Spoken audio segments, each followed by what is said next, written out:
What's going on, everyone? So, the Denver Nuggets are the defending champions. So, usually the defending champions are the team to beat, right? They're the team that everyone is trying to just chase down and go and overtake and become the new NBA champions. And since the Golden State Warriors went back to back all those years ago, we've had a different NBA champion each year, right? You had the Toronto Raptors, you had the Los Angeles Lakers, the Milwaukee Bucks, the Warriors again, and then you had the Denver Nuggets. So based on the last 5 years of history, it's fair to assume that Denver is not going to repeat. And beyond that, you also have Denver, one, having a target on their back. Two, they have usually, you see teams have like that hangover, right? The championship hangover. It's really hard to win back-to-back, right? Period. Very few teams have done it. I mean, even like the Spurs dynasty, right? Like they were winning like every other year. It's really hard to win back-to-back. But also beyond that, they lost some very key pieces. Right? Like Jeff Green, I think, is going to be a huge missed component as like just a veteran, a leader. He got quality minutes, especially in that playoff run. They were playing him at the 5 as a backup for Jokic at times, right? Bruce Brown was at times their third best player, second best player, right? And those are two very key, very important pieces that they lost on their team. Now, we'll see. Denver, Braun, you got to imagine, is going to be another year better. And they got some nice young guys that could potentially step up. But there is that question of like, are they going to be able to repeat? And they did definitely have some things go their way. And overall, hey, look, that's how most champions win, right? You kind of have the luck of the dice that year, and boom, all of a sudden everything kind of falls in line, and you're a champion. More times than not, that's how it goes. But beyond Denver, the Lakers gotta be one of, if not the favorites, to win this whole thing. One, they are the Lakers, so they're always going to have that form of favoritism, right? By the NBA, by fans, by, Vegas, things like that. But the other thing, too, is they are the deepest team in the league. Like, however you feel, you love the Lakers, you hate the Lakers, whatever, there's no denying that they're the deepest team in the league. They legit have 13 guys that you can make a real argument to start. I know that they have 14 players total, but in reality, like only like 12 to 13 of them legitimately have an argument and are going to get role minutes, right? And there is all kinds of mix and match, right? Obviously, LeBron James and Anthony Davis are absolute locks. But you have Austin Reeves, D'Lo. You can make an argument for Gabe Vincent. Do you start a big next to Anthony Davis, go with Christian Wood and Jackson Hayes, right? Like the Lakers before Christian Wood were already a top 4 team in the entire league, maybe top 5, right? Like let's say you go, Boston, Milwaukee, Denver, the Suns, and the Lakers, no particular order, just those 5 teams, right? And then they add Christian Wood on top of that, which, don't get me wrong, there are some concerns, right? If on paper he works perfectly, stretch big, can play both center forward, right? Can stretch the floor, shoots 38% from 3, can block shots occasionally. People perceive him as this like awful, god-awful defensive guy, and it's really not that bad. He wasn't great for Dallas, and he had some bad moments, but he's had years where he's actually been pretty good defensively, and he's actually really good at defending out on the perimeter and smaller guys. So he's not as bad as people try to make him out to be. He's not great or elite by any stretch of the imagination, but alongside Anthony Davis, you don't need him to be. You just need him to be serviceable, right? You could also go with Jackson Hayes, Jared Vanderbilt, Rui Hachimura. Which one of those guys? Taurean Prince is a solid prototypical 3-and-D style guy that makes a lot of sense to start, right? Like Cam Reddish got good size, youth, athleticism, speed, right? Like there's real arguments for pretty much the entire roster to be in the starting unit, and you literally have a bench unit that is arguably as good as most of the starters in this league. Like some of these teams, you could stack up against our bench unit and probably still win like a 7-game series against those teams, right? Like Denver, or not Denver, Detroit. Sorry. Like Detroit. I honestly believe a bench 5 unit of, say, Gabe Vincent, right? Torian Prince, Rui Hachimura, Jackson Hayes, and Christian Wood could be good enough to beat a team like that. Or maybe like the Spurs, right? Like some of these bad teams, I don't think that they would beat like the Celtics or Denver, which I misspoke and said, right? But like some of these lesser teams, I absolutely think like we could easily, well, maybe not easily, but we could win a couple of those games, right? And I actually think that this is a roster where if the Lakers were to sit LeBron James and Anthony Davis, like through the course of a game, or again, even an entire game, I think the Lakers could still win against most teams. They are just that deep and that talented, which is why I've said there's no excuse. It is absolutely championship or bust, right? Knock on wood, injuries are a thing, right? You know, you lose LeBron James and Anthony Davis, it becomes a different conversation, right? They're extremely deep and extremely talented, but you're not winning a chip without your superstars. But outside of that, right, they should be right there, right? There is not very many teams, if any, that are better than them. I fully believe that they're going to be top 5 offense, top 5 defense. And I think that they'll probably be number 1 defensively. And I wouldn't be surprised if they're number 1 offensively. This is a team that last year was number 1 in defense post-trade, right? And on top of being that, they were 7th in overall offense, right? And they averaged 116 points, 116 and some change, right? The number 1 offense last year was the Sacramento Kings, who averaged 120 points. It is not out of the realm of possibility that this Lakers roster, with all of this offensive talent, improved shooting and size, can't score 120 points a game. I absolutely believe that they can. Will they? We'll see. But even if they don't, let's say they score 117 or 118 points, right? Then they're top 3 to 5. And the only team that was top 5 in both last year were the Boston Celtics, who many thought were going to win the NBA championship last year, right? So the Lakers should be there in that conversation. They have more depth than anybody. They have so much versatility.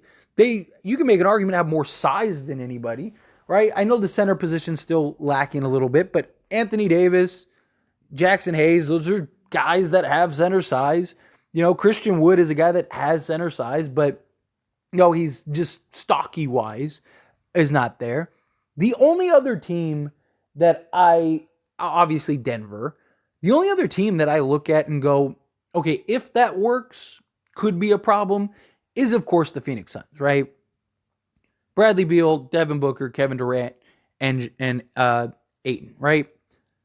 Now, on paper, it's like, give the Suns the championship now, right? Like, how do you stop that team? But the reality is that we've seen plenty of super teams get put together. Kevin Durant's been on a couple, and they just were never able to win, right? Like Oklahoma City had like legit super team, right? And you look at like Brooklyn, they had several super teams, right? With James Harden, and then they went and got Ben Simmons. Like, so, and none of those were disasters. The Lakers have had several super teams that just didn't work out. Steve Nash, Kobe Bryant, Metta World Peace, Pau Gasol, Dwight Howard, and that didn't work out, right? Like, even you know, like with Gary Payton, Karl Malone, yeah, they made the NBA Finals, but they didn't win it. Although I do think if Karl Malone never got hurt, I do think the Lakers probably would have won that series because he was actually really good for them when he was healthy, right? But that was the problem. But in general, like, just because a team is put together, and even the Lakers now, right? As good as they look, there's still a lot of question marks, right? Can they put it all together? Because chemistry, right? Team understanding and commitment is a big thing. because we are so deep, that means guys are not going to get minutes that they hope, right? You have probably 5 or 6 guys that are expecting 30 minutes a game and another 5 that are expecting 20 plus a game, and that's probably not happening. So you gotta manage egos. You gotta have everyone buy in and be committed, right? Okay, tonight, I'm gonna play 15 minutes. That's fine. Next game, I got a DMP.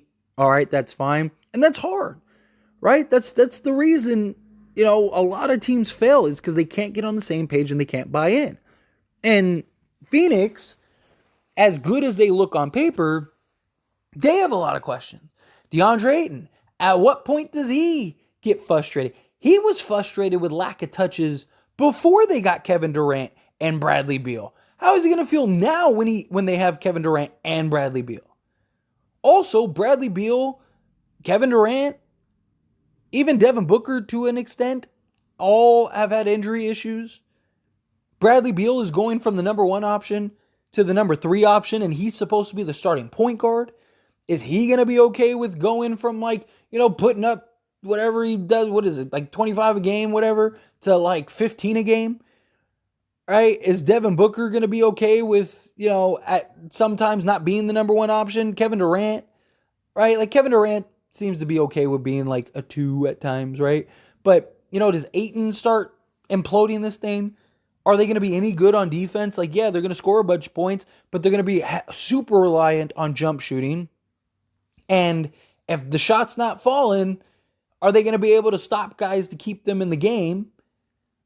How is their depth? How is their bench? Like, there's a lot of questions with the Phoenix Suns. So, but I do understand the argument if you want to say like Phoenix and, if Phoenix and the Denver, you want to put ahead of the Lakers. Okay. I still think personally, and look, maybe it's my Laker bias. I'll be the first to admit it. But I don't think that you can look at this Lakers roster and think that they're not one of, if not the best teams in the entire league. Right? If everyone's healthy and everything works, it all clicks and everyone buys in, I don't know how you can't look at this team and think that they are one of, if not the best teams in the league. They were just in the Western Conference Finals on a season where they had a 0.2% chance of making the play-in, right? And making the playoffs. And they ended up in the Western Conference Finals with a roster that played like 8 games together going into the playoffs, right? Like, so to think that this team can't get it together and win an NBA championship this year, I think is just silly, right? Like, and yes, like I get you got Milwaukee, you got Boston, but one, I think the loss of Marcus Smart is going to hurt Boston a lot more than they realize.